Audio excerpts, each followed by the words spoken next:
yakatama sakarabo rapa koriarabo yakatama sakarabo yakatama sakarabo nakuta damu Yesu neno leo damu Yesu inafungua damu Yesu inafungua damu Yesu inafungua damu Yesu inafungua damu Yesu inafungua damu Yesu inafungua damu Yesu inafungua damu Yesu damu Yesu damu Yesu damu Yesu rapa kusaya papa yakata masaya rapa papa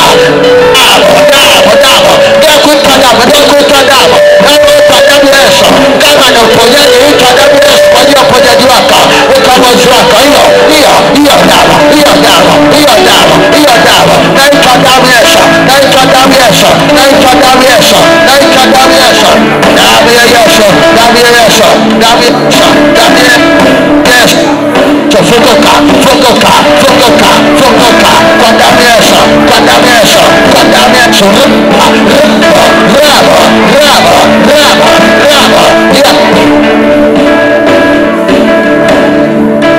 Ramashaya kovu ya damu Yesu kovu ya damu Yesu kovu ya damu Yesu neno la Bwana likaenee likashinde kwa maisha yako pokea damu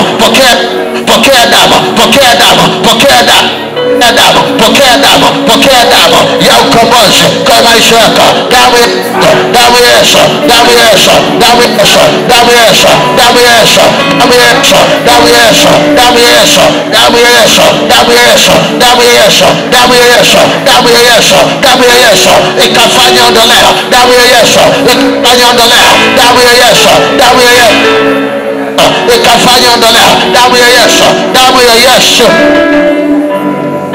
damu ya Yesu damu ya Yesu damu ya Yesu nimesema hitaji damu haya naita nguvu ya damu ya Yesu nguvu ya haya Yesu damu ya Yesu damu Yesu damu Yesu damu Yesu damu Yesu damu Yesu damu Yesu robo yaka rabo ri ha pa ya sha ka ma yaka ribo sha mata ya mantara rabo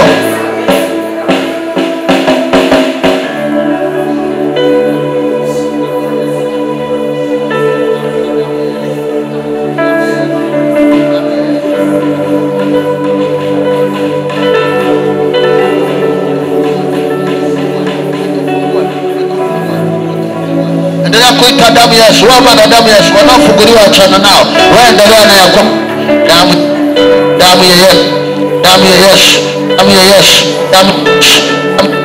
damu ya Yesu damu ya Yesu damu ya Yesu funguka kwa damu ya Yesu funguka kwa damu ya Yesu funguka kwa damu ya Yesu funguka kwa damu ya Yesu damu ya Yesu ikafanya ondoleo koropo kusha naita damu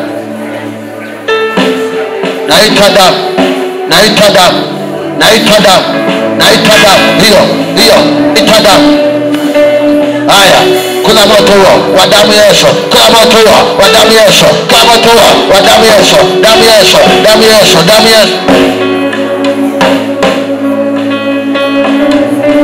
damu ya Yesu ikutoa kwenye vifungo haya funguka kwa damu ya Yesu funguka kwa damu ya Yesu funguka kwa damu ya Yesu funguka kwa damu ya Yesu funguka kwa damu ya Yesu funguka kwa damu ya Yesu yes ita damu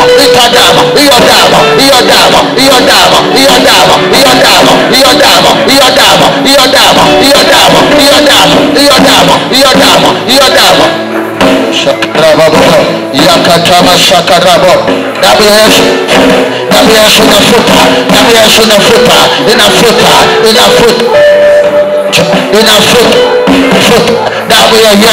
damu ya Yesu kwa damu ya Yesu tunafuta yale madhaifu kwa damu ya Yesu nafuta na bakashaka rapa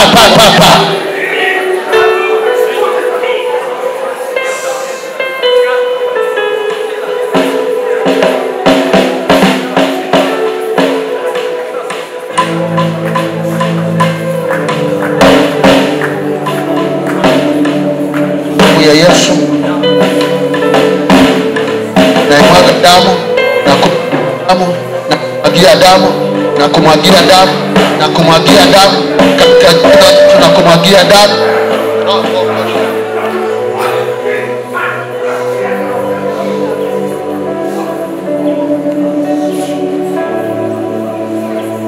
Na kumwagia damu, na kumwagia damu, na kunyunyizia damu, na kunyunyizia damu. Hii ni damu inayonena mema.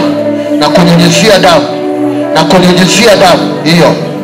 Pokea damu, pokea damu, pokea damu, pokea damu, pokea damu, pokea damu, pokea damu, na kunyunyizia damu, na kunyunyizia damu, na kunyunyizia damu, na kunyunyizia damu, na kunyunyizia, na kunyunyizia damu ikufungua na kuacha huru, na kunyunyizia damu kuacha huru katika damu ya Yesu. Pokea uhuru. Damu ya Yesu ikafanya ondoleo kwako katika damu ya Yesu. Pokea ondoleo la milele kupitia damu ya Yesu. Pokea ondoleo la milele.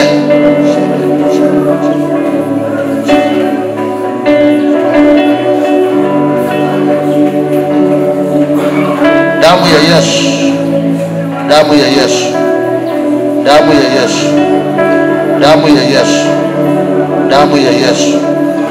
Damu igeuke kwa moto kwako. Mapepo, mapepo, hamna uhalali kwa huyu binti, hamna uhalali kwake. Nasema leo unaponeshwa na damu. Haya, fire kwa damu ya Yesu, kwa damu ya Yesu, kwa damu ya Yesu, kwa damu ya Yesu, kwa damu ya Yesu, kwa damu ya Yesu, kwa damu ya Yesu, kwa damu ya Yesu. Damu ya Yesu ifanye ondoleo la milele kwako. Paya raha payasa ramando. Damu ya Yesu, damu ya Yesu ifanye ondoleo la milele kwako, ifanye ondoleo la milele kwako. Pokea ondoleo, pokea ondoleo, pokea ondoleo, pokea ondoleo kwa damu ya Yesu, kwa damu ya Yesu, kwa damu ya Yesu, kwa damu ya Yesu. Na kutakasa, na tamka ondoleo la mabaya yote yafutwe kwako, yafutwe kwako, yafutwe kwako, yafutwe kwako kwa damu ya Yesu, kwa damu ya Yesu. Majibu yote ya daktari yasiyotokana na Mungu yamefutwa kwa damu ya Yesu, yamefutwa kwa damu ya Yesu, yamefutwa kwa damu ya Yesu, yamefutwa kwa damu ya Yesu. Pokea nguvu ya damu. Oropo kusaya, orama kusaya, orapa papaya, riama kusaya, riapa papa, riama toriaba, riaka kasaya, riama toriaba, yaka kama saya, riama toriaba, riama papa, riama paraba, riama kokosa, riama kosa karabo, matarababo, riama parababo. Ondoleo kwa damu ya Yesu, ondoleo kwa damu ya Yesu, ondoleo kwa damu ya Yesu. Natamka ondoleo kwa damu ya Yesu, natamka ondoleo kwa damu ya Yesu. Damu ya Yesu ikafute hatia, ikafute hatia. Damu ya Yesu, damu ya Yesu, damu ya Yesu, damu ya Yesu ikafute hatia. Damu ya Yesu, damu ya Yesu, damu ya Yesu, damu ya Yesu ileta ondoleo la milele, ileta ondoleo la milele, ondoleo la mateso, ondoleo la magonjwa. Damu ya Yesu, damu ya Yesu, damu ya Yesu.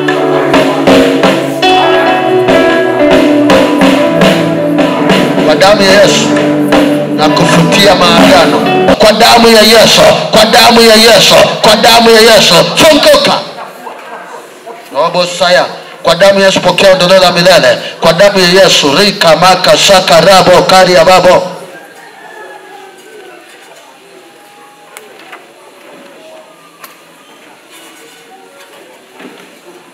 Roho za kufuatilia ninazikomesha kwa damu ya Yesu, nazikomesha kwa damu ya Yesu, nazikomesha kwa damu ya Yesu, nazikomesha kwa damu ya Yesu, nazikomesha kwa damu ya Yesu, nazikomesha kwa damu ya Yesu.